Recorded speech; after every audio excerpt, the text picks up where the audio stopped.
నమస్తే welcome to our channel నేను సమరీన్ ఈ రోజు మనతో ప్రముఖ సీనియర్ జర్నలిస్ట్ దుర్గా కుమార్ గారు ఉన్నారు వారితో మాట్లాడదాం సార్ నమస్తే నమస్తే మా సమరీన్ మన వీక్షకులకు sir YSR CP MP Vijayasai Reddy Revanth Reddy సర్కార్ మీద కామెంట్ చేశారు అదే విషయంలో మళ్ళీ కాంగ్రెస్ నాయకులు జగ్గారెడ్డి కూడా కామెంట్ చేస్తున్నారు ఈ అంశాన్ని ఎలా చూడాలి సార్ అంటే నిజానికి విజయసాయి రెడ్డి గారు ఆ తెలంగాణ రాజకీయాల గురించి మాట్లాడాల్సిన అవసరం లేదమ్మా ఆయన కాంగ్రెస్ రాజ్యసభ మన వైఎస్ఆర్సిపి రాజ్యసభ సభ్యుడు అక్కడి నుంచి ఎలక్ట్ అయ్యారు ఆయన అయితే రేవంత్ రెడ్డి గారు ప్రభుత్వం వచ్చి 2 నెలలు అవ్వలేదు తర్వాత రేవంత్ రెడ్డి గారు తెలంగాణ ప్రజలు ఎన్నుకుంటే అయ్యాడు తప్ప ఆయనేమి గాలిలో నుంచి కాలేదు అంతకుముందు బీఆర్ఎస్ పార్టీ 2 టర్మ్స్ పనిచేసిన తర్వాత ఆ ప్రభుత్వం పనితీరు నచ్చలేదని తెలంగాణ ప్రజలు ఏకోన్ముఖంగా స్పష్టమైన మెజార్టీతో రేవంత్ రెడ్డి గారిని ఎంపిక చేసుకున్నారు అలాంటి ప్రజల చేత ఎంపికైన ముఖ్యమంత్రిని ప్రభుత్వాన్ని సంబంధం లేని పార్టీ సంబంధం లేని రాష్ట్రంకి సంబంధించిన వ్యక్తి మాట్లాడటం అనేది జగ్గారెడ్డి గారు లాంటి సీనియర్ నాయకులకి ఆగ్రహం కలిగించింది రేవంత్ రెడ్డి గారు కూడా ఆగ్రహం కలిగించింది అసలు అతను ఒక సీనియర్ పొలిటీషియన్నే కాదు అతన్ని చాలా లైట్గా తీసుకోవాలి మనం అని ఎందుకంటే ఆయన రాజకీయాల్లో మొదటి నుంచి లేడు ఆయన కేవలం జగన్మోహన్ రెడ్డి గారు వ్యక్తిగత ఆడిటర్ ఆయనకి సంబంధించిన అనేక బ్రీఫ్ కేస్ కంపెనీలు సూట్ కేస్ కంపెనీలు వీటికి సంబంధించి ఆడిటర్గా ఉండి మనీ లాయిటరింగ్ చేయటంలో ఆయనకి సహాయపడ్డాడు కాబట్టి ఆయన మీద నమోదైన సుమారు 30 కేసుల్లో 2వ ముద్దాయిగా ఆయన ఉన్నాడు ఆయనతో పాటు చెంచలగూడ జైల్లో కూడా ఉన్నాడు కొంత ముందుగా ఈయన రిలీజ్ అయినట్టుంది తర్వాత 16 నెలల తర్వాత జగన్మోహన్ రెడ్డి గారు అయ్యారు అట్లాంటప్పుడు ప్రజల చేత ఎన్నికైన కాంగ్రెస్ ప్రభుత్వం 10 ఏళ్ళు ఇక్కడ బీఆర్ఎస్ ప్రభుత్వం ఉంది కాంగ్రెస్ ఒక బాధ్యతాయుత ప్రతిపక్షంగా ఇక్కడ వ్యవహరించింది బాధ్యతాయుతంగా వ్యవహరించడం వలన ప్రజలు కూడా ఆ పార్టీని నమ్మారు ఎందుకంటే అధికారంలో లేకపోయినా కూడా ప్రజల పక్షాన పోరాడింది ప్రజా సమస్యలని శాసనసభలో ప్రతిబింబించింది చర్చించింది వాటి పరిష్కారానికి కృషి చేసిందని అట్లా ప్రజల విశ్వాసం పొంది వాళ్ళు అధికారంలోకి వచ్చారు తప్ప ఎవరి దయాదాక్షిణ్యాల మీద వాళ్ళు రాలేదు అందువల్ల సహజంగా జగ్గారెడ్డి గారు కూడా మంచి సీనియర్ నాయకుడు కాబట్టి ఆయన ఫీల్ అయ్యాడు మా ప్రభుత్వం మీద ఇలాంటి బాధ్యత తక్కువ అంటే స్థాయి తక్కువ వ్యక్తి అని విజయసాయి రెడ్డి గారు ప్రజల నుంచి ఎప్పుడు డైరెక్ట్గా ఎన్నిక అవ్వలేదు ఏ శాసనసభ నియోజకవర్గం నుంచి కానీ పార్లమెంట్ నియోజకవర్గం ఆయనకి ఆడిటర్గా ఉండబట్టి ఆయన నామినేట్ చేశాడు ఈయన్ని రాజ్యసభకి అట్లా నామినేట్ అయిన వ్యక్తిని వీళ్ళు ప్రజల నుంచి ఎన్నికైన నాయకులు పెద్దగా కేర్ చేయరు అంటే దొడ్డిదావని వచ్చిన వాళ్ళంతా వీళ్ళు డైరెక్ట్గా ప్రజల్లో వాళ్ళ అభిమానాన్ని చూరగొని అయ్యారు అందువల్ల ఆ విషయంలో మరి జగన్మోహన్ రెడ్డి గారు మన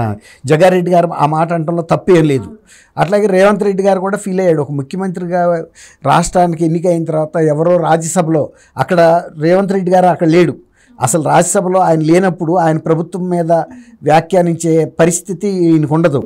ఒక నైతికంగా ఆలోచిస్తే ఆయన చేయొద్దుగో కానీ వ్యాఖ్యానించాడు కాబట్టి వీళ్ళు కూడా ఒక తగిన గుణపాఠం చెప్పాలి ప్రజలకు తెలంగాణ ప్రజలకి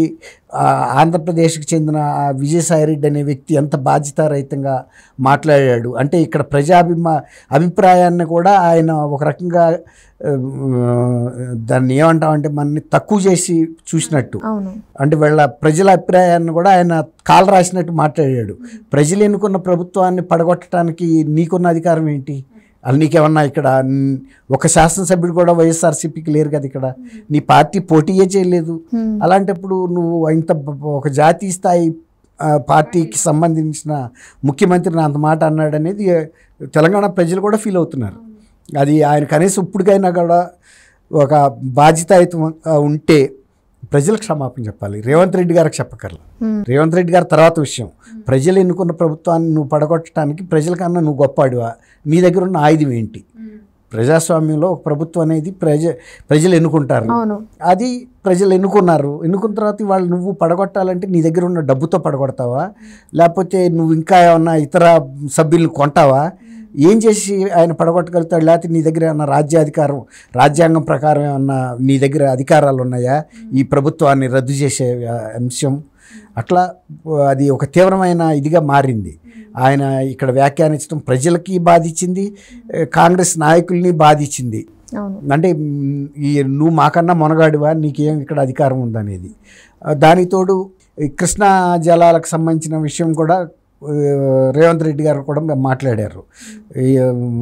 బీఆర్ఎస్ పార్టీ తన అధికారంలో ఉన్నప్పుడు ఒక రకంగాను, అధికారంలో లేనప్పుడు ఒక రకంగాను మాట్లాడుతుంది. ఇక్కడ ఈ వాటర్ బోర్డుకి నాగార్జున సాగర్ జలాల పంపిణీ విషయాన్ని రెండు ప్రభుత్వాల చేతిలో అంత గతంలో ఉండేవి. బీఆర్ఎస్ పాలనలో తీసుకెళ్లి దాన్ని కృష్ణా రివర్ వాటర్ బోర్డుకి దాఖలు పరిచారు. ఇప్పుడు ఏదైనా నీళ్లు తీసుకోవాలన్నా కూడా ఇప్పుడు బోర్డు పర్మిషన్ ఇస్తే తప్ప తీసుకోలేని పరిస్థితి వచ్చింది. రెండు ప్రభుత్వాలు పరస్పరం చర్చించుకునే పరిస్థితి కూడా లేదు. అట్లాగే జగన్మోహన్ రెడ్డి గారును బీఆర్ఎస్ నాయకుడు కేసీఆర్ గారు కలిసి ప్రజల్ని మభ్యపెట్టడం కోసం ఎన్నికల ముందు రాత్రి ఆంధ్రాకి చెందిన దాదాపు 800-1000 మంది సాయుధ పోలీసులు తీసుకొచ్చి నాగార్జున సాగర్ డ్యామ్ మీద ఒక కవాత్ చేయించారు. అంటే యాజ్ ఇఫ్ వాళ్ళు ఏదో నీళ్లు తీసుకెళ్ళిపోతున్నట్టు ఇక్కడ ప్రజల్లో రైతుల్లో అలజడొచ్చి వీళ్ళందరూ కనుక బీఆర్ఎస్ ప్రభుత్వం ఉంటే ఇలా జరగదు కాబట్టి మళ్ళీ బీఆర్ఎస్ ప్రభుత్వాన్ని ఎన్నుకుంటారనే ఒక ఆశతో, అంటే అప్పటికే పరిస్థితి బాగాలేదు బీఆర్ఎస్ది. కానీ జగన్మోహన్ రెడ్డి గారికి ఈయనకి చంద్రశేఖర్ గారు కేసీఆర్ గారికి ఉన్న సాన్నిహిత్యం స్నేహం ఒకళ్ళ పరస్పర సహాయం ఉందని బట్టి ఒక సహాయం అక్కడి నుంచి ఈ ప్రయత్నం చేశాడు. ఆయన భావోద్వేగాన్ని రెచ్చగొడితే గతంలో లాగా తెలంగాణ ఉద్యమంలో లాగా ఉవ్వెత్తున ప్రజలు ఉద్యమించి బీఆర్ఎస్ని మళ్ళీ ఎన్నుకుంటారని. కానీ ఆ ప్రయత్నం కూడా విఫలమైంది. అది ప్రజలు ఎన్నుకున్నారు. ఎన్నుకున్న తర్వాత వాళ్ళు నువ్వు పడగొట్టాలంటే నీ దగ్గర ఉన్న డబ్బుతో పడగొడతావా, లేకపోతే నువ్వు ఇంకా ఏమన్నా ఇతర సభ్యులను కొంటావా, ఏం చేసి ఆయన పడగొట్టగలుగుతాడు? లేకపోతే నీ దగ్గర ఏమన్నా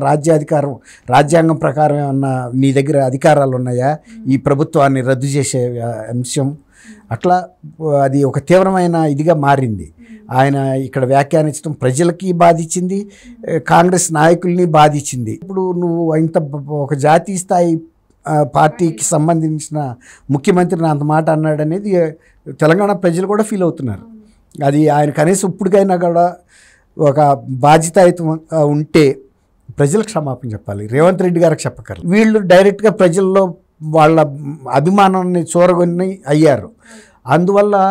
ఆ విషయంలో మరి జగన్మోహన్ రెడ్డి గారు మన జగ్గారెడ్డి గారు ఆ మాట అంటంలో తప్పేం లేదు. అట్లాగే రేవంత్ రెడ్డి గారు కూడా ఫీల్ అయ్యాడు. ఒక ముఖ్యమంత్రిగా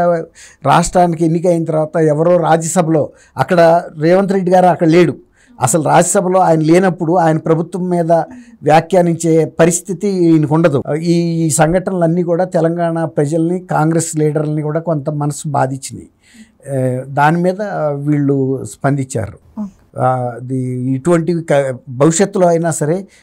తెలంగాణ ప్రభుత్వం గురించి అవాకులు చవాకులు ఎక్కడ పార్లమెంట్లో కానీ ఇంకా ఇతర బహిరంగ సభల్లో కానీ మాట్లాడి తెలంగాణ ప్రజల ఆత్మగౌరవాన్ని మీరు దెబ్బతీయొద్దు. మీరెవరు, మీ పరిధిలో మీరు ఉండమన్నట్టుగా హెచ్చరికగా దీన్ని భావించవచ్చు.